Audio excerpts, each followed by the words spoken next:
నమస్తే, welcome to పురాలోకల్. ప్రస్తుతం తెలంగాణ రాష్ట్రంలో ప్రభుత్వం కులగణన చేపడుతుంది. అలాగే గత కొన్ని రోజులుగా హిందూ దేవాలయాలపైన దాడులు కూడా జరుగుతున్నాయి. ఇలాంటి విషయాలపైన మనతో చర్చించడానికి ప్రస్తుతం మన పురాలోకల్ స్టూడియోలో మనతో పాటు ఉన్నారు మల్కాజ్గిరి కార్పొరేటర్ శ్రవణ్ గారు. అన్న నమస్తే. నమస్తే అన్న. రాష్ట్రంలో జరుగుతున్న కులగణన, సమగ్ర కులగణన పైన మీ అభిప్రాయం ఏంటి? సర్వే పూర్తిగా తప్పుల తడకగా జరుగుతూ ఉంది. గతంలో కూడా ఎస్కేఎస్ సర్వే చేశారు, సకల కుటుంబాల సర్వే, సకల జనుల సర్వే, వాటెవర్ పర్యాయ పదంగా ఎస్కేఎస్ సర్వే అంటారు. 10 ఏళ్ల క్రితం చేశారు. ఆ డేటా అసలు ఉందా లేదా ఇప్పటివరకు ఎవరికీ తెలియదు. ఒకవేళ నిజంగా ప్రభుత్వం దగ్గర ఆ డేటా ఉంటే ఆ డేటా పైన ఈ 10 ఏళ్లలో వచ్చేటువంటి మార్పులు చేర్పులని అడిషన్స్ చేస్తుంటే చాలా సులువయ్యేది ప్రభుత్వ పని.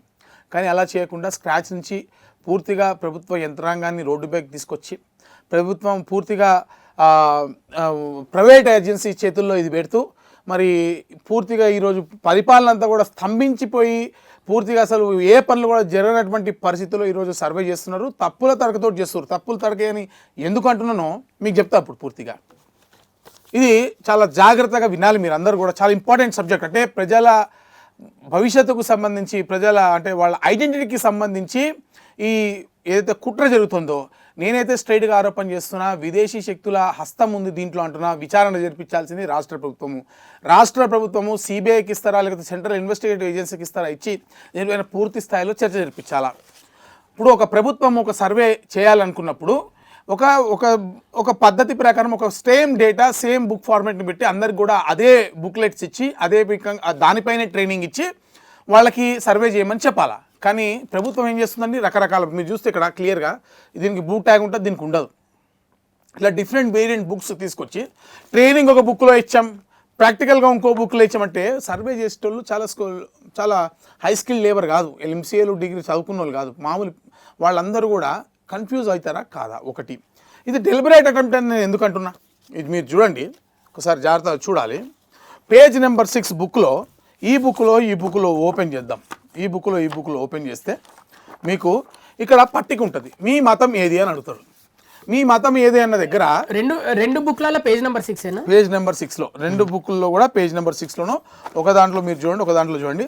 మీ మతం ఏది అన్నప్పుడు హిందువులు అని మీరు చెప్పారనుకోండి, ఫర్ ఎగ్జాంపుల్ ఒక దాంట్లో కోడ్ 1 ఉంటుంది, ఇంకో దాంట్లో కోడ్ 2 ఉంటుంది. ఆ కోడ్ 2 ఈ బుక్లో ముస్లింలకు ఉంటుంది. అంటే మీరు రాసుకునేటప్పుడు ఈ బుక్తో రాసుకుంటున్నారా, ఈ బుక్తో రాసుకుంటున్నారా, రాసుకున్నప్పుడు 1 రాసుకున్నాడా 2 రాసుకున్నాడా, మళ్ళీ రీఅప్లోడ్ చేస్తున్నప్పుడు ఈ బుక్ చూసి అప్లోడ్ చేస్తున్నాడా, ఈ బుక్ చూసి అప్లోడ్ చేస్తున్నాడా, దీని మీద క్లారిటీ లేదు కదా. ఈ బుక్ అంటే ముస్లింలు, క్రిస్టియన్లు లేకపోతే హిందువులు పూర్తిగా ఇంటర్చేంజ్ అయ్యేటువంటి పూర్తి ప్రమాదం. అంటే పనికిరాని సర్వేనే కదా దీని అర్థం. పనికిరాని సర్వే అంటే ఇప్పుడు హిందువులు ముస్లింలలోకి వెళ్ళిపోతారా, అంతే కదా దాని అర్థం. ఇప్పుడు ఇక్కడ చూడండి, ఇక అదేవిధంగా కులం తీసుకోండి.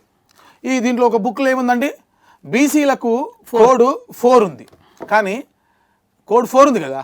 ఇంకో బుక్లో ఇదే కోడ్ 4 ఓసీలకు ఉంది. అంటే బీసీలను ఓసీలుగా కౌంట్ చేస్తున్నారా, బీసీ జనగణన తప్పుగా చూపించేటువంటి ప్రయత్నం చేస్తున్నారా, లేకపోతే పూర్తిగా బీసీలను ఎస్సీలుగా ఎస్టీలుగా అసలు పూర్తిగా కలగూర గంపలా తయారు చేసేటువంటి ప్రాపర్ డేటా లేకుండా చేస్తున్నారా? మీకున్న సమాచారం ప్రకారం ఈ 2 బుక్లలో జనాల దగ్గరికి వెళ్ళినప్పుడు, సమగ్ర కులగణన కోసం జనాల దగ్గరికి వెళ్ళినప్పుడు ఏ బుక్ తీసుకెళ్తున్నారు? నేను దీనిపైన స్పష్టత తీసుకున్న అధికారులను అడిగినా, మా దగ్గర ఒక బుక్ మేము ట్రైనింగ్ అప్పుడు ఇచ్చినాం, ప్రాక్టికల్ గా గ్రౌండ్ లో ఇంకో బుక్ ఇచ్చినాం అంటున్నారు. ట్రైనింగ్ ఒక బుక్ తో ఇచ్చినాము, గ్రౌండ్ లో ఇంకోటి తీసుకున్నాం. మరి తప్పులు జరగ అంటే అధికారులే బాధ్యత, తప్పులు జరుగుతాయని ఒప్పుకున్నారు. లైవ్ నా దగ్గర అంటే డైరెక్ట్గా ఒప్పుకున్నారు, ఫేస్ టు ఫేస్ అంటే ఫోన్లో అన్న తర్వాత. ఇప్పుడు మీకు నేను బుక్ ఇచ్చిన, మీరు ఎన్యూమినేట్ చేసేటప్పుడు 2 బుక్కులు మీ దగ్గర ఉన్నప్పుడు are you not really confused? నీకు ప్రాపర్ ఇన్స్ట్రక్షన్స్ లేనప్పుడు are you not really confused? Some of the people నీ చేతికి ఏ బుక్ దొరుకుతుందో దాంట్లో చూసుకోవడం వేసుకుంటున్నావు. నీకు అసలు మన ప్రభుత్వ ఉద్యోగులు ఎట్లా పనిచేస్తారు మీరు తెలియదా? సచిన వాళ్ళని బతికినట్టు చేస్తారు, బతికిన వాళ్ళని సచ్చినట్టు చేస్తాడు. నీ దగ్గర ఏ బుక్ ఉంటో ఏ కోడ్ వస్తుందో ఏ కోడే వేసి పడుతున్నావు. ఇదంతా తీసుకెళ్ళి మళ్ళీ ఆన్లైన్ చేయాలా, డిస్టేజ్ చేయాలా. ఈ డిస్టేజ్ చేయడానికి మళ్ళీ లక్షల కోట్ల రూపాయలు ఖర్చు పెడతారు. మరి ఇది యాక్యురేటా, డిస్టేజ్ చేసింది యాక్యురేటా, మళ్ళీ లక్షల కోట్ల రూపాయలు పెట్టడం కరెక్టా? ఇంతమంది టైము ప్రజాపాలనలో ఏం జరిగిందండి?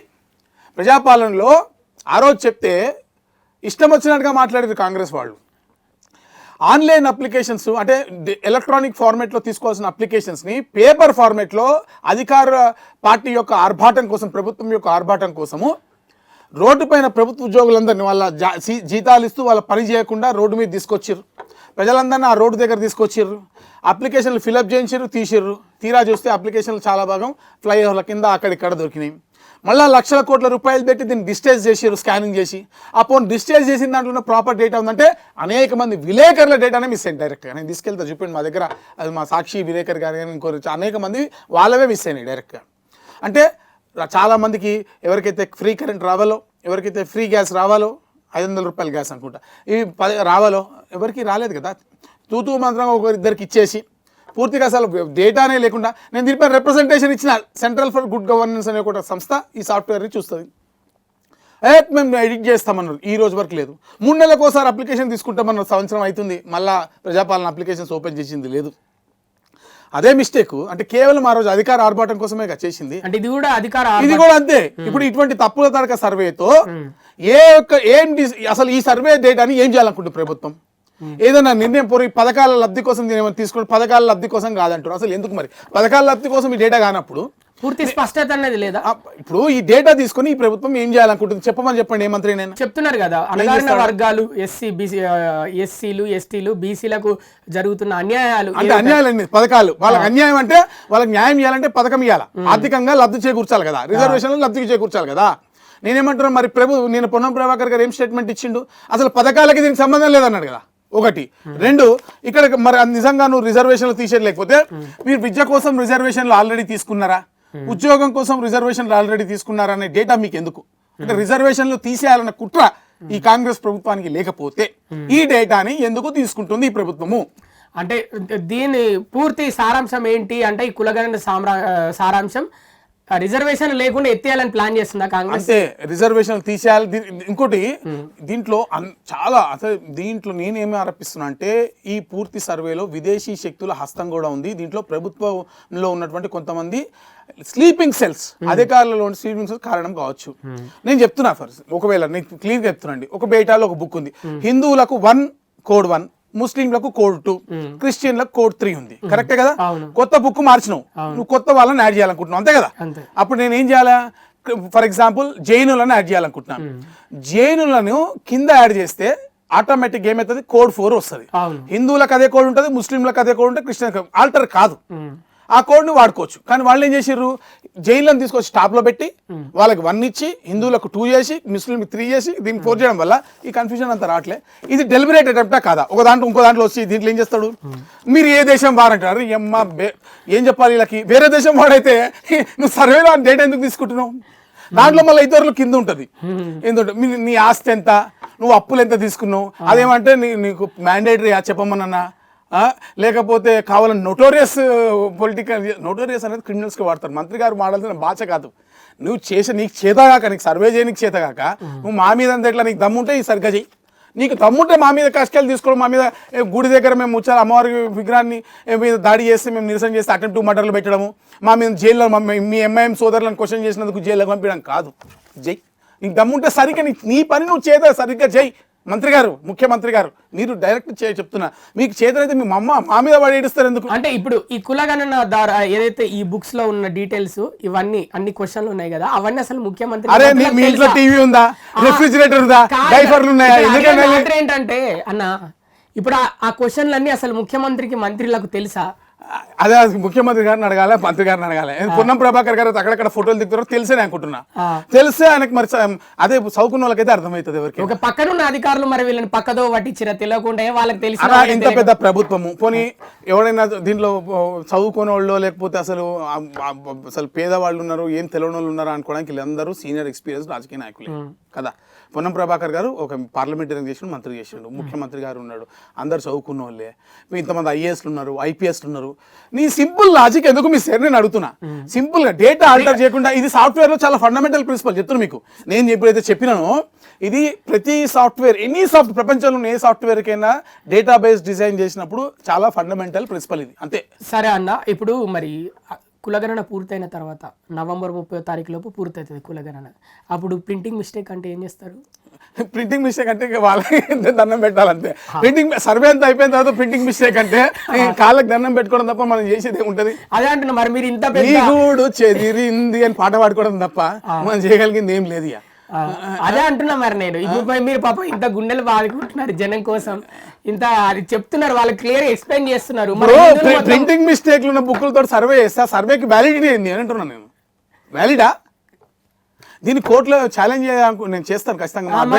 మా అడ్వకేట్స్ బిజీ ఉన్నాడు, నిన్న ఫోన్ చేసిన సార్, మళ్ళీ ఖచ్చితంగా దీని మీద కోర్టులో అయితే గ్యారంటీ చేస్తాను. పాయింట్ ఇంతవరకు ఎవరు మాట్లాడలేదు అనుకుంటా, మీరు ఒకరే మాట్లాడుతున్నారు పెద్ద ఎత్తున. నేనే పెట్టిన అసలు ఏందండి, మీ ఇంట్లో నువ్వు డైఫర్ వేసుకుంటావా, లేకపోతే ప్యాంట్ వేసుకుంటావా, నీ ఇంట్లో ఫ్రిడ్జ్ ఉందా, లేకపోతే ఇది ఉందా, ఏంది అట్లనే ఉన్నాయి క్వశ్చన్లు చూస్తుంటే. వాస్తవంగా నీ ఫ్రిడ్జ్ ఉంటే ఇంకోటి నువ్వు రుణాలు తీసుకున్నావా, లేకపోతే నువ్వు ఏ దేశం నుంచి వచ్చా, ఏం క్వశ్చన్. ఇంటికి ఎంత సమయం పడుతుందన్న?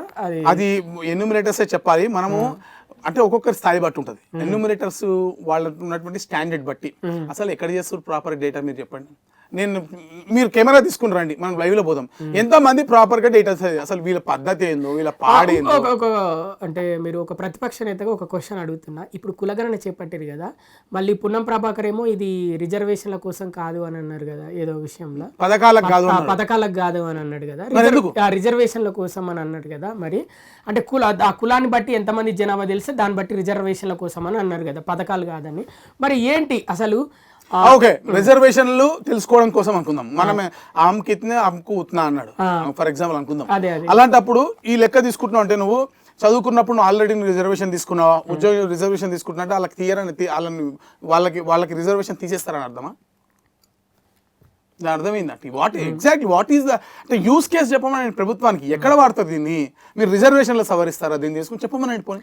సరే, మరి ఇప్పుడు కొంతమంది మరి హిందువులు ఉంటారు కదా, హిందువులు వేరే మతం మారుతారు, క్రిస్టియన్ మతం మారుతారు. దీంట్లో వాళ్ళు ఎస్సీలుగా ఉంటారు, ఎస్టీలుగా ఉంటారు. చాలా మంచి క్వశ్చన్ అడిగారు. అలా పోతే బీసీలు అవుతారు, బీసీసీలు అవుతారు. చాలా మంచి క్వశ్చన్ అడిగారు. ఈ దీని ద్వారా ఏంటి పరిస్థితి? చాలా ఎక్సలెంట్ క్వశ్చన్ అడిగారు మీరు. కన్వర్టెడ్ క్రిస్టియన్స్ ఎస్సీలు అవుతారా? బీసీసీ కేటగిరీకి వస్తారు. మరి అది లేదుగా ఇక్కడ. అది ఎందుకు లేదు? మరి క్రిస్టియన్లలో ఉపకులాలు, ముస్లింలలో ఉపకులాలు ఉన్నాయా? హిందువులకే ఉపకులాలు ఉంటాయా? హిందువులకే కులాలు ఉంటాయి. అంటే ఈ కులగణన ఓన్లీ హిందువులనే టార్గెట్ చేసినట్టు 100% అదే అనిపిస్తుంది. మరి నాకైతే ఇది ఆన్సర్ ప్రభుత్వం చెప్పాలి. ఈ రోజు వరకు కూడా ప్రభుత్వము సానుకూలంగా వచ్చి వీళ్ళు నటోరియస్ గా మాట్లాడుతున్నారు, వీళ్ళకి ఇష్టం లేదు, ఇట్లా మాట్లాడడం తప్ప ఈ ప్రభుత్వానికి నేను అడుగుతున్నా, గౌరవ కార్పొరేటర్లు జిహెచ్ఎంసీలో ఎమ్మెల్సీలతో కానీ మీరు చర్చించుంటే మినిట్స్ చూపండి. నేను కార్పొరేటర్, నాతోటి మా జిహెచ్ఎంసీలో ఉన్నట్టు ఏ ఒక్క అధికారి కూడా దీనిపైన చర్చించలేదు. ఏం క్వశ్చన్స్ ఇస్తున్నాం ఏదని. సో ఒకటి అంటే ఎవరి భాగస్వామ్యం లేకుండా ఇది చేసి మీ ఏరియాకి వచ్చినప్పుడు మీ మల్కాజ్గిరి ఏరియా నా ఇంటికి స్టిక్కరేలే అధికారులు కనీసం అంటే ఈ ఏరియా కార్పొరేటర్ ఎవరు ఫోన్ చేసి ఒకసారి స్టార్ట్ చేద్దాం కులగణన ఇక్కడ అన్నట్టు చేసిరా? నాకు ఇనాగరేషన్ కి నన్ను పిలవలే, నా దగ్గరకు వచ్చి అధికారులు వాళ్ళు చేసుకుంటూ పోయారు. నేను అడిగిన ప్రోటోకాల్ మరి ఎందుకు పిలవలేదు, మీరు ఎమ్మెల్యే గారిని పిలిచారు కదా అంటే ఏమన్నారు? కలిసాడు, అది అయిపోయింది, తప్పు అయిపోయింది, అది అయిపోయింది అని తర్వాత మళ్ళీ 3 రోజుల తర్వాత ఏదో ఫోన్ చేశారు. నేను హాస్పిటల్లో ఉన్నా, పలానా హాస్పిటల్లో ఉన్నానని చెప్పిన. బేసికలీ సరే నన్ను ఏదో దాని పిలవడం కాదు, నా ఇంటికి అయితే స్టిక్కర్ వేయాలి, నా పక్కనికి వేయాలి, అవతల వేయాలి కదా. ఇప్పుడు చెప్తా, ఇప్పుడు చూడండి తెల్లారేస్తారు. అంటే 90% అయిపోయిందని ఇచ్చారు మళ్ళీ పేపర్కి, అప్పుడే 90% అయిపోయిందని ఇచ్చారు. మరి ఏది డేటా యాక్యురసీ చూపి అంటే ఎందుకనే ఇది పూర్తిగా తప్పుల తడక సర్వే. ఇటువంటి సర్వే తోటి సబ్జెక్ట్కి వద్దాం. హిందువులనే ఎందుకు టార్గెట్ చేశారు కులగణనలో? నేను ఎందుకు అంటే వీళ్ళదంతా మైనారిటీ ఓట్ బ్యాంక్ రాజకీయం. మైనారిటీలకు లబ్ధి చేకూర్చే ప్రయత్నం, మైనారిటీలకు రిజర్వేషన్లు పెంచేటువంటి ప్రయత్నం నేను అనుకోవడం. మైనారిటీల సంఖ్య ఎక్కువ చూపించి మైనారిటీలకు రిజర్వేషన్లు పెంచే ప్రయత్నం ఈ రాష్ట్ర ప్రభుత్వం చేస్తుందనేది నాకు అనిపిస్తున్నటువంటి. లేకపోతే నాకు I don't see any plausible reason behind this. Reasonable reason. ముస్లింలలో కూడా ముస్లిం దళిత్, ముస్లిం జనరల్, ముస్లిం అవన్నీ ఉంటాయి కదా. మరి ముస్లిం మన ఓటే మైనారిటీ కాంగ్రెస్ కాకి anti BJP anti Hindu vote bank ఏదైతే ఉందో అదంతా కన్సాలిడేట్ కావాలి. దానికి ఇవన్నీ వర్తించవు కదా. వాళ్ళు పేదోడైనా పెద్దోడైనా అన్నిటికీ వాళ్ళకి వర్తిస్తుంది. వాళ్ళకి రిజర్వేషన్ వస్తుంది, పథకాలు వస్తాయి, అన్ని వస్తాయి. చివరిగా మరి దీన్ని ఎండ్ ఏంటి అసలు? కులగణన ఏ విధంగా ఎండ్ కాబోతుంది అనుకుంటున్నా? ఇప్పుడు అరాచకం నడుస్తుంది, దీని వెనక విదేశీ శక్తుల కుట్ర ఉందని కూడా నేను భావిస్తున్నాను. ఎందుకంటే మీరు చూడండి, పక్కనున్న బంగ్లాదేశ్, నేనేం జోక్ అంతే, అతిశయోక్తి కాదు, ఈరోజు ప్రపంచంలో ఉన్నటువంటి అనేక దేశాల్లో ఇంటర్నల్ డిస్టర్బెన్సెస్ క్రియేట్ చేసేది, ప్రభుత్వాలను మార్చే ప్రయత్నం చేసేది డిఫరెంట్ కంట్రీస్లో ఉన్నటువంటి ఏజెన్సీసే. మీరు చూడండి, ఆఫ్ఘనిస్తాన్లో యుద్ధంగా తాలిబాన్లది, అక్కడ మేజర్గా రష్యా అమెరికా యొక్క ఆధిపత్య పోరు. బంగ్లాదేశ్లో ప్రభుత్వం వెనక సిఏఏ హస్తం, అవునా కదా? అట్లనే మీరు శ్రీలంకలో జరిగిన దాంట్లో కూడా అమెరికా హస్తం. మరి ఇండియాలో ఎలాంటి కుట్ర జరగబోతుంది? చైనా నార్త్ ఈస్టర్న్ స్టేట్ లో ఏదైతే అంచివేయబడ్డటువంటి సంస్థలు ఉన్నాయో వీటికి చైనా ఫండింగ్ చేస్తున్నది అంటే బహిరంగ సత్యమే. అది యాక్చువల్లీ అందరికి తెలిసిన విషయమే, కానీ ఎవడు ఓపెన్ గా మాట్లాడరు. ఇట్ ఈస్ వెరీ అంటే ఇంటెలిజెన్స్ ఏజెన్సీస్ కి లేకపోతే నేషనల్ ఇన్వెస్టిగేటివ్ ఏజెన్సీస్ కి ఇది చాలా క్లియర్ గా వాళ్ళ దగ్గర డేటా ఉంటుంది. ఇది China don't want us to grow. ఏషియాలో మనం ప్రపంచంలో ముందుకెళ్తున్నప్పుడు ఇప్పుడు ఈరోజు అందుకనే చాలా సంతోషం పడుతుంది ఏంటంటే ఈ కుహానా లౌకికవాదుల ప్రభుత్వము అమెరికాలో ఓడిపోతే, ట్రంప్ గెలిస్తే ట్రంప్లో అమెరికాలో ప్రజలు బీజేపీ గెలిచినంత సంబరాలు పడతా ఉన్నారు. అంతే కదా, అంతేనా కదా? అంటే దాని అర్థం ఏంటంటే ఒక దెబ్బ తగిలింది వాళ్ళకి అక్కడ, అవునా కదా? ఇప్పుడు నిజంగా న్యాయపరంగా అంటే మానవతా దృక్పథంతోనో లేకపోతే మన మీద గౌరవంతోనో న్యాయం వైపు ఎటువైపు ఉంటే, న్యాయం వైపు ఉన్నంత కాలం సపోర్ట్ చేస్తాం. న్యాయంకి అనుకూల అంటే న్యాయం వైపు లేడు అనుకున్న రోజున ఖచ్చితంగా క్వశ్చన్ చేస్తాం. నా జాబ్ అదే కదా, మనందరి జాబ్ అదే కదా, సోషల్ యాక్టివిటీస్ జాబ్. ఇప్పుడు రేవంత్ రెడ్డి గారు ఏమన్నా నాకు శత్రువా అని, లేకపోతే ఆయనకి నాకు ఏమన్నా మా దగ్గర మల్కారి కాంగ్రెస్ వాళ్ళు బాగా ఫ్రెండ్స్ ఉంటుండే, ఈ మధ్య నా మీద బాగా కోపంగా ఉన్నారు, పెట్టి ఇష్టం వచ్చినట్టు పెడతా ఉన్నారు. మా నాగరాజు అన్న ఉన్నాడు, వాళ్ళు మీ క్లోజ్ ఫ్రెండ్స్ ఒకప్పుడు, మంచి దగ్గర మిత్రులు కూడా ఈ మధ్య కాంగ్రెస్ పార్టీని విమర్శిస్తుంటే మొహం మార్చుకుంటున్నారు, మా సగం మాట్లాడతలేరు. కానీ వాళ్ళ నాకు రేవంత్ రెడ్డి గారు వ్యతిరేకం కాదు, వ్యతిరేకం కాదు, పార్టీ పరంగానే మీకు విభేదాలు అంతే. పాలసీ ఇప్పుడు ఈ పాలసీని తప్పు చేస్తున్నారు, తప్పుని ఎత్తి చూపడం నా బాధ్యత ప్రతిపక్షంగా. వాళ్ళు నాకు శత్రువులు. రేవంత్ రెడ్డి గారు ఇంకెక్కువ మాట్లాడితే మా ఆర్గనైజేషన్ లో పనిచేసిన వచ్చిన వ్యక్తే, మా దగ్గర వచ్చిన వ్యక్తే. అట్లా కాదు, కానీ అది వ్యక్తిగతంగా ఉండదు. ఖచ్చితంగా ఇది ఏంటంటే ఒక సమస్య జరిగినప్పుడు, ప్రజలకు అన్యాయం జరుగుతున్నప్పుడు, ఒక హిందూ సామాజిక వర్గానికి అన్యాయం జరుగుతున్నప్పుడు నోరెత్తడం మా బాధ్యత, అది చేస్తున్నాం. మీ ఆరోపణలు వ్యక్తిగతంగా కాదు, 100% పాలసీ పరంగానే. పాలసీలో ఏమైతే తప్పులు ఉంటే వాటినే మీరు ఎత్తి చూపుతున్నారు. 100%. ఓకే, దానికే కట్టుబడి ఉంటారు. 100%. నాకేం ఆస్తి పంచాయతీలు లేవు ఆయనతో, ఎవరితోటి? రేవంత్ రెడ్డితో. మరోవైపు చూసుకుంటే ముత్యాలమ్మ టెంపుల్ మీద దాడి జరిగింది, అతను ఇప్పుడు జైల్లో ఉన్నాడు. అసలు ఆయన ఇచ్చిన రిపోర్ట్ ఏంటి, ఆయన స్టేట్మెంట్లు రికార్డ్ ఏం చేసుకున్నారు, బయటకు వచ్చినాయి మనకు తెలిసినాయి. మరి ఘోరం అంటే ముత్యాలమ్మ టెంపుల్ దగ్గర అక్కడ హోటల్లో నెల నుంచి మత ప్రవచనాలు జరుగుతాయి, దేశ వ్యతిరేకంగా ప్రవచనాలు జరుగుతాయి, హిందువులకు వ్యతిరేకంగా ట్రైనింగ్ క్లాసెస్ జరుగుతాయి. ఒక హోటల్ మీద చర్యలు ఉండవు. ఆ వచ్చిన వాళ్ళందరినీ చక్కగా పట్టబెట్టుకుని వెళ్ళిపోతారు. పోలీసులు ఎవరిని అదుపులో తీసుకోలే, క్వశ్చన్ కూడా చేయలే, వాళ్ళు వెళ్ళిపోతారు. దాడి చేసిన వాడికి హాస్పిటల్లో కూర్చొని విఐపి ట్రీట్మెంట్, కసబ్గానికి ఎట్లా ఇచ్చారు అట్లా ట్రీట్మెంట్ ఇస్తారు.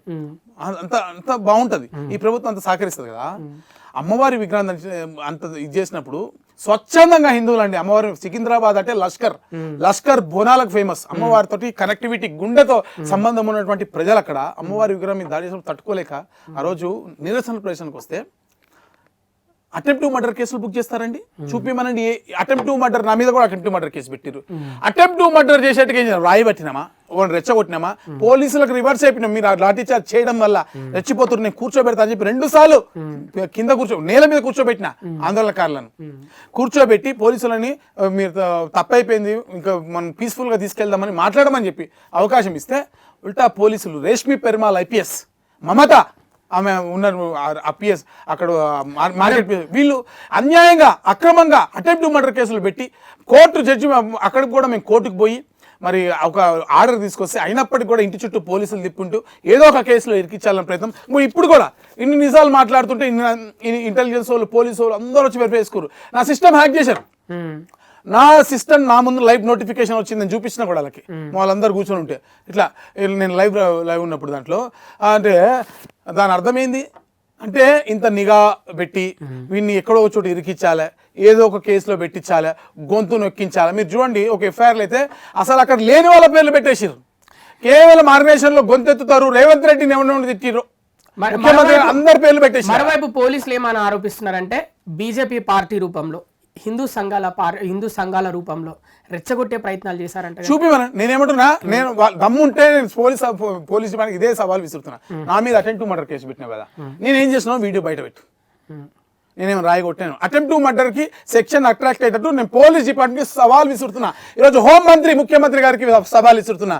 నా మీద అటెంప్ట్ టు మర్డర్ కేసు పెట్టినారు కదా, నేను ఏం చేసినానో నా వీడియోని బయట పెట్టారు మీరు. అంటే మీరు పోలీసులను కొట్టడానికి వెళ్ళిరా? అదే పెట్టమంటున్నా, ఉండాలి కదా ప్రూఫ్ వాళ్ళ దగ్గర, అంతే కదా. ఇప్పుడు నేను పోలీసు పొడిచినా, నేను క్లియర్ గట్టి అయిపోయినా, మీ వల్లనే, మీ లాఠీ చార్జ్ చేయడం వల్లనే అవుతుంది. మీరు సైలెంట్గా ఉంటే కావాలని కొంతమంది పోలీసులు ప్రభుత్వ ఆదేశాల మేరకు అక్కడ దాంట్లో గుంపులో కొంతమందిని చొప్పింపజేసి వాళ్ళతో ఒక రాయి లేపించి ఒక టెన్షన్ వాతావరణం క్రియేట్ చేసి అక్కడ ఉన్నటువంటి మాబ్ని రెచ్చగొట్టేటువంటి ప్రయత్నం చేశారు, ప్రజలను రెచ్చగొట్టే ప్రయత్నం చేశారు. ఇది సత్యం. ఇదంతా కూడా ప్రభుత్వ కుట్ర చేసి అన్యాయంగా అటెంప్ట్ టు మర్డర్ కేసులు ఇరికిచ్చి నేను పదే పదే చెప్పిన లాఠీ చార్జ్ చేయొద్దని మొత్తుకున్నప్పటికీ సహకరిస్తా, మీరు చూడండి సహకరిస్తా అని చెప్పినప్పటికీ కూడా పోలీసులు కేసులు పెట్టి అటెంప్ట్ వేధించడం అంటే ఎంత అంటే ఎవరికి బానిసలుగా ఈ పోలీసులు వ్యవహరిస్తున్నారు? ఎవరిని సంతోషపరచడానికి?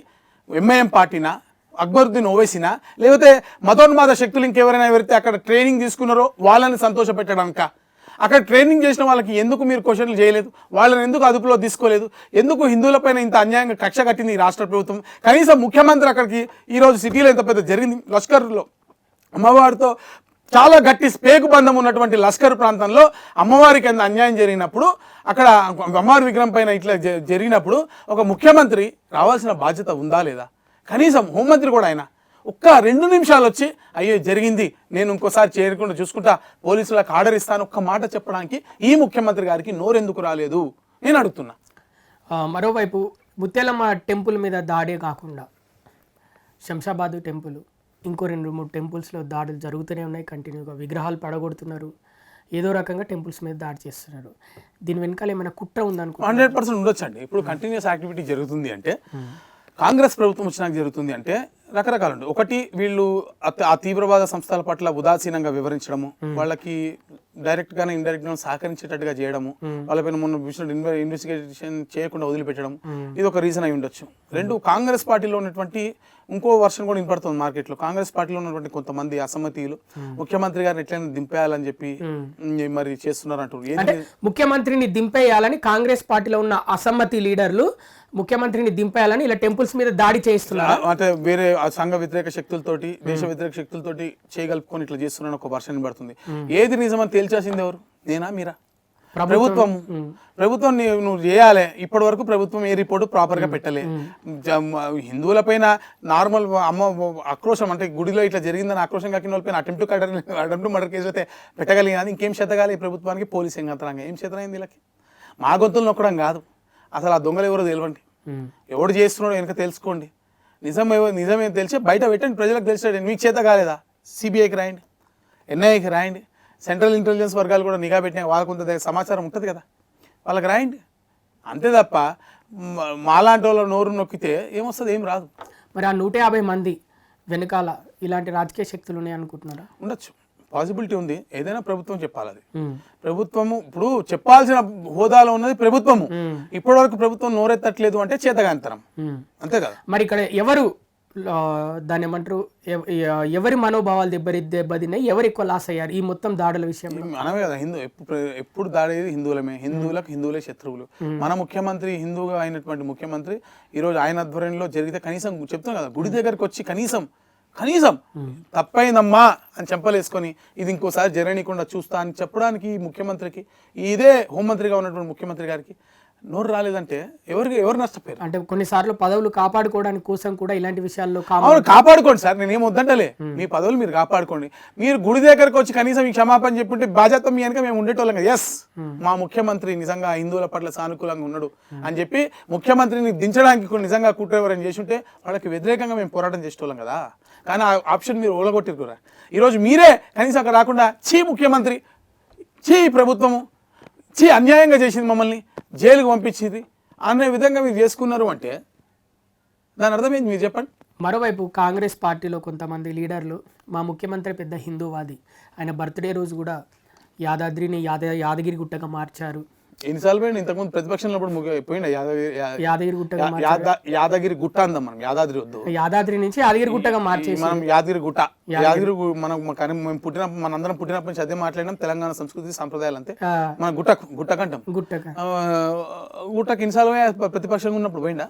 నాకు తెలియదు మరి. సరే పోతే మంచిది, కానీ భగవంతుడు కనువిప్పు కలిగించాలని, ప్రజలను చల్లగా చూడాలని మనం కూడా ప్రార్థిద్దాం, తప్పేం లేదు పోవడంలో. కాకపోతే ఏంటంటే సరే గుడికి ఆధ్యాత్మిక ఇది వేరు, బేసికలీ డెవలప్మెంట్ వేరు. అసలు తలాతో ఒక పాలసీ ఉందా గవర్నమెంట్కి? ఒకసారి గ్రేటర్ హైదరాబాద్ని కలిపినా అంటాడు, ఓసారి కలపలే అంటాడు, ఒకసారి కలపమంటాడు, ఒకసారి 4 కార్పొరేషన్లు చేస్తా, ఒకసారి 2 కార్పొరేషన్లు చేస్తా అంటాడు, ఒకసారి టౌన్ ప్లానింగే. ఇప్పుడు జిహెచ్ఎంసీలో ఒక టౌన్ ప్లానింగ్ అనే విభాగం ఉంటుంది. అక్రమ కట్టడాలను చూడాల్సిన బాధ్యత వీళ్ళేమో డప్పు కొడుతున్నారు ఇంట్లో కూర్చొని రోజు, ఎవడు ఏం పని చేస్తలే. ఓకే, మళ్ళీ హైడ్రా ఎందుకు? లేక్ ప్రొటెక్షన్ ఉంది, టౌన్ ప్లానింగ్ ఉంది, ఇన్ని ఏజెన్సీస్ ఉన్నాక హైడ్రా వచ్చింది. ఏం చేసింది? మనం లాస్ట్ టైం కూడా మాట్లాడుకున్నాం, గుర్తుందా? 2 రోజుల తర్వాత హైడ్రా షట్టర్ క్లోజ్ అయింది. షట్టర్ క్లోజ్ అయిందా లేదా? సరే, ఇవన్నీ చూస్తుంటే మీరు చెప్పిన మ్యాటర్స్ ఇవరిదాకా చెప్పిన అన్ని చూస్తుంటే ఒక పాయింట్ అర్థమవుతుంది. ఈ క్వశ్చన్ నామమాత్రంగానే ఉన్నా, ఇప్పుడు ఈ కులగణన అనేది తెర మీదకి ఎందుకు తీసుకొచ్చారంటే కొన్ని ఇప్పుడు కేవలం 6 గ్యారంటీలను దృష్టి మరలించడం కోసము, కొంతమంది విదేశీ కుట్రదారుల లబ్ధి కోసమని నేను భావిస్తున్నా. అంతేగాని కులగణన ద్వారా ఏం సాధిస్తారు? ఇటువంటి తప్పుడు సమాచారంతో మీరు చేయండి, ప్రాపర్గా చేయండి. ఎవరిదైనా ప్రజలను భాగస్వామ్యం చేస్తూ చేయండి. ఫస్ట్ ఆన్లైన్ మోడ్ ఇవ్వండి, ప్రజలు ఇవ్వాల్సింది ఇస్తారు. ఆన్లైన్ లేని దగ్గర మీరు ఎన్యూమరేటర్స్ పంపించండి, వద్దంటలేం కదా. ఇప్పుడు రేషన్ కార్డులు తీసుకుంటామండి, ప్రజాపాలన తీసుకుంటాం, అక్కడ ఆటోమేటిక్ డేటా వచ్చిందా? Income certificate, caste certificate MRO ఆఫీసులో డేటా ఉందా? కరెంట్ బిల్లు, వాటర్ బిల్లు, ఇప్పుడు జిఎస్ సర్వీస్ అందరి దగ్గర డేటా ఉందా? ప్రాపర్టీ ట్యాక్స్ కట్టిన దగ్గర డేటా ఉందా? అవునా కదా? దీంతో ఈ డేటాని ఇంటిగ్రేట్ చేసుకుంటే ప్రభుత్వము నీకు సింహభాగం డేటా వచ్చేసింది. రాని దగ్గర గ్యాప్స్ ఉన్న దగ్గర ఎస్కేఎస్ డేటా ఉంది. మళ్ళీ ఇవన్నీ కలుపుకోండి, ఇవన్నీ క్లబ్ చేసుకుంటే ఆటోమేటిక్గా మీకు మాక్సిమం డేటా సంస్థల ఎన్నికల కోసం రిజర్వేషన్లు కల్పించడానికి కూడా ఉపయోగపడుతుంది అంటున్నారు. ఇప్పుడు తప్పుడు డేటాతో ఇప్పుడు నేను ఇప్పుడే చెప్పిన, బీసీలను ఓసీలుగా చూపిస్తే బీసీలు నష్టపోతారా? నష్టపోతారు. అంటే ఇది బీసీలకు అన్యాయం చేయడానికి కులగణన జరుగుతుందా? మరి అట్లనే అనుకో, హిందువులకు అన్యాయం జరుగుతుంది, బీసీలకు అన్యాయం జరుగుతుంది. బీసీలు హిందువులేగా. అదే అంటే మనము హిందువులం ఎస్సీ ఎస్టీ బీసీలం మనం విడిపోయినాం, కానీ వాళ్ళకి అది కాదు. వాళ్ళ టార్గెట్ ఒకటి, హిందువులకు అన్యాయం చేయాలి. వాళ్ళంతా driven by Congress government, funded by foreign agencies, foreign activities, అంతే కదా.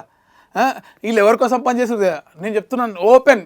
టస్కెన్ ఫైల్స్ అనే బుక్లో సినిమా కూడా వచ్చింది మొన్న. ఇందిరాగాంధీ గవర్నమెంట్కి ఎవరు కంట్రోల్ చేశారు? రష్యా కదా. ద టోటల్ రష్యా, ఇందిరాగాంధీ గవర్నమెంట్ని కంట్రోల్ చేసింది రష్యా. అది బుక్లో వచ్చింది, సినిమాలో వచ్చింది, అందరికి తెలిసిందే. కాదని చెప్పమనండి, ఎవరైనా కాదని చెప్పమానండి, చూద్దాం. If it is not foreign driven, దాని చర్యలు తీసుకోమని సినిమా కూడా వచ్చింది, రిలీజ్ కూడా, ఈ బుక్ కూడా ఉంది అది. సో ఇదన్నమాట ఇక ఫైనల్గా కులగణన మీద కంప్లీట్గా అంతే. కంప్లీట్గా నేను ఏమంటున్నంటే అసలు ఈ పూర్తిగా తప్పుల తడక, దీంట్లో ఏదో మర్మం ఉంది, దాని ఏదో విచారణ చేసి బయటికి తీర్చాల్సిన బాధ్యత ఈ ప్రభుత్వానిదే 100%. ఇటువంటి సర్వే, లోపభూయిష్టమైన సర్వే చేయడంలో ఎవరికి న్యాయం జరగదు అనేది నా బాధ. మీకు మన నవంబర్ 30 వరకే టైం ఉంది, దీన్ని ఏ విధంగా రుజువు చేయగలుగుతారు? చేసిన ఆల్రెడీ ప్రజల ముందుకు ఎట్లా తీసుకెళ్ళాలి? మీరే మా కళ్ళు, మీరే మా నోరు, లీగల్ గా చూపించాలి, లీగల్ గా కేసు. నేను చెప్తున్నా కదా, పబ్లిక్ ఇంట్రెస్ట్ లిటిగేషన్ ఇస్తున్నా. మా అడ్వకేట్ సాబ్ బిజీగా ఉన్నాడు, మీ అడ్వకేట్ గారు ఉంటే చెప్పండి, మీతో రేపిద్దాం.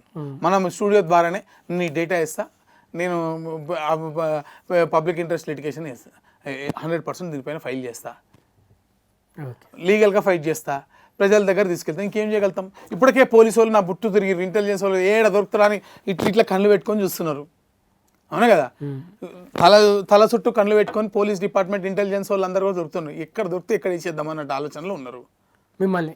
మరి ఈ ప్రభుత్వం టార్గెట్ చేసిందని కదా, అంతే కదా. లైమ్ లైట్ లోకి వచ్చారు, కారణం ఏంటి? అన్యాయాన్ని ఇప్పుడు ఈ విషయం రాష్ట్రంలో ఎవరైనా తీసిండా బయటికి? మీ మీద మరి ప్రభుత్వ అధికారులు పగబట్టిరు అంటున్నారు, కేసులు పెడుతున్నారు అంటున్నారు, అంటే మీరు పాలసీలో ఉన్న అవకతవకల్ని ప్రశ్నిస్తున్నా అని అంటున్నారు. మరి బీజేపీ పార్టీ నుంచి ఏ లీడర్ ప్రశ్నించట్లేదు మీలాగా. మరి మీ వెనకాల ఎవరైనా పెద్ద లీడర్లు ఉన్నారా, లేకపోతే మీరు ఒక్కటిగా పోరాడుతున్నారా ఈ పాలసీల మీద వ్యతిరేకంగా, అంటే దాంట్లో ఉన్న వ్యతిరేకతల్ని చూపించడానికి? భారతీయ జనతా పార్టీ వ్యక్తులను చూసి పోరాటం చేయడు కార్యకర్త. భారతీయ జనతా పార్టీలో సిద్ధాంతమే ప్రామాణికము, జెండా మా ఎజెండా, జెండాలోనే సిద్ధాంతం ఉంటుంది. సిద్ధాంతం కోసం పోరాటం చేసేవాళ్ళు మనం. వ్యక్తులు చేయాలని సిద్ధాంతం పైన నమ్మకం ఉన్నోళ్ళు, హిందువులకు నిజంగా మేము సూడో హిపోక్రటిక్గా కాకుండా నిజంగా హిందువుల పక్షాన్ని నిలబడాలనుకునేటోళ్ళు సపోర్ట్ చేస్తాడు. ఒకటి చాలా మందికి షేర్ చేయడం కూడా చేతులు రావు బేసికలీ. నేను నిజంగా హిందువుల పక్షాన ఉంటే మీరు ఈ విషయాన్ని మీరు ప్రజల వద్దకు తీసుకెళ్ళండి. అంటే మీరు హిందువుల పక్షాన్ని లేదనుకోండి, తీసుకెళ్ళకండి. మిగతా లీడర్లకు చెప్తున్నారు మీరు ఈ మాట? లీడర్ కన్నా కార్యకర్తలను ప్రజలు అనుకోండి, అందరికీ ఎవరైనా అనుకోండి. ఏదో నేను హిందూ అని గుండె బాదుకొని జెండా పట్టుకొని భారత్ మాతాకి జై అంటే నేను అట్లా పని చేయలేను. నేను గుండె లోతుల నుంచి పనిచేస్తా, డైరెక్ట్ గా ఇట్లా పనిచేస్తా, విత్ డేటా పనిచేస్తా, రుజువులతోటి. అంతే. నేను ఫోటో దిగి జెండా పట్టుకొని భారత్ మాతాకి జై ఫోటో పెట్టుకొని దిగేటువంటి కార్యకర్త నేను కాదు. అట్లా కాని వాళ్ళు ఎవరు ఉంటే నాకు సహకరించే వాళ్ళు ఉంటారు, వాళ్ళందరూ సహకరించాలని ప్రార్థిస్తున్నా. ఓకే, థ్యాంక్ యూ శ్రవణ్ గారు. మా పురా లోకల్ స్టూడియోకి వచ్చి కులగణనలో చాలా తప్పులు ఉన్నాయి, ముఖ్యంగా బీసీలను ఓసీలుగా చూపిస్తున్నారు. అలాగే ముస్లిం కులాలకు సంబంధించి అసలు అలా డాటానే లేదు. రిజర్వేషన్లని మీరు జాబ్ కోసం రిజర్వేషన్ వాడారా, ఇలాంటివి ఎన్నో ఉన్నాయి దాంట్లో. మరి వాటిని ఏ విధంగా వాడబోతున్నారు? ఒక స్పష్టమైన ఒక విధి విధానాలు అయితే ఇప్పటివరకు ప్రభుత్వం తెలపలేదు. దీన్ని ఏ విధంగా వాడబోతుందో మనకు మరి నవంబర్ 30 తర్వాత తెలుస్తుంది. మరి అప్పటి వరకు అయితే వేచి చూద్దాం. Thank you. ధన్యవాదాలు. Thank you so much.